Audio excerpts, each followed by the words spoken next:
Hi there! And welcome to Flowerland of John once again.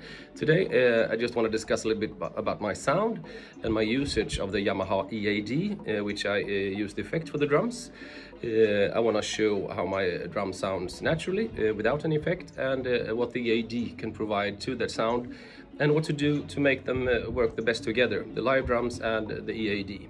So this is a small demo of that rather than so much playing, but I hope you enjoy it and find it educational. And if you have an EAD or thinking about buying one, you might get some tips for that. About dampening for the drums, I try not to dampen the top head of the heads at all. I feel that it alters the sound of the actual attack on the drum. So if I dampen the drum, I try to dampen the resonance head. Either under, but in my case usually inside of the drum. And regarding the EAD, I feel that the EAD process sound much better if you try to dampen the drum and keep it a little bit more on the low end. So a full body attack, but not so ringy and lively, not so much of a jazz tune in the drums. The EAD seems to process that sound in a not slightly beneficial way. So I will show you how I do and how my drums sound both live and with the EAD, of course. Here's the drums recorded live without any processed effects from the Yamaha EAD10. Just a live sound recorded straight into iPhone 11. Here we go. The drums recorded naturally through an iPhone 11, no effects, no nothing, just how they sound.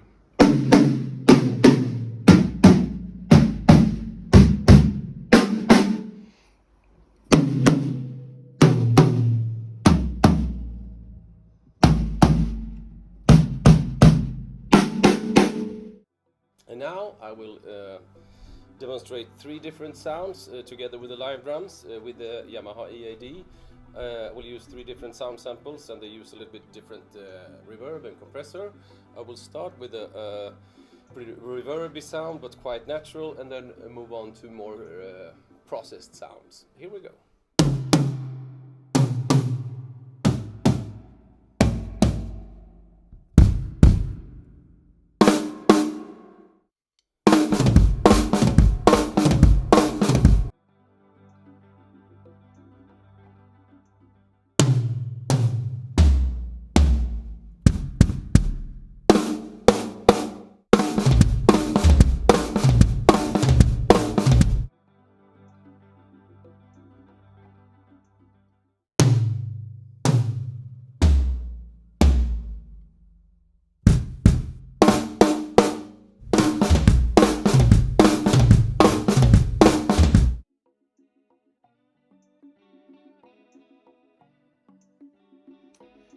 And when it comes to dampening, I try not to dampen the toms at all on the top head, but I dampen them inside.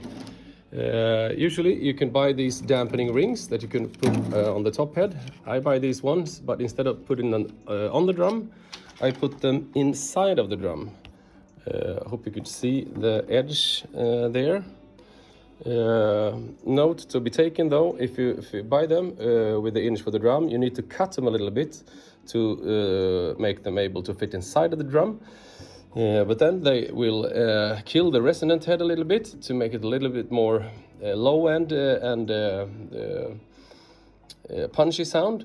When it comes to the floor toms, I use those rings, but I also put these rubber foam discs inside, which are very light, so they bounce up when you strike the drum.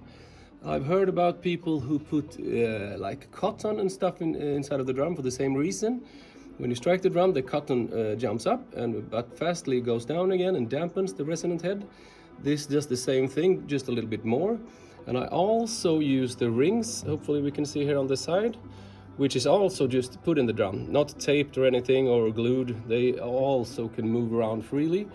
Let's see if I strike the drum, if we can see if we have any movement. Hopefully that will get to my point. That they dampen a lot, but they are still like just loosely put in there. For the bass drum, I use quite a lot of dampening right now. I have 2 of these Evans EQ pads inside of there. I also have a couple of dumbbells to give it even more weight, which I find is good both for feel and for sound, more mass, and it keeps it very steady. This extra pillow is really only when I use double pedals. Then I need a little bit more compact sound and feel for the drum.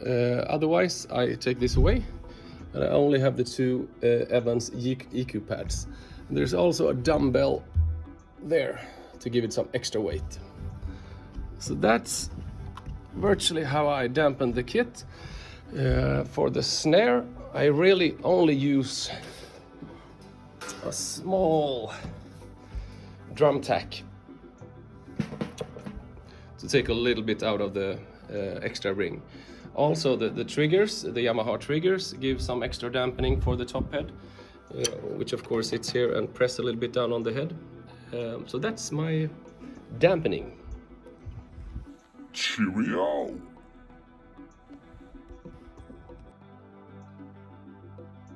Like and subscribe.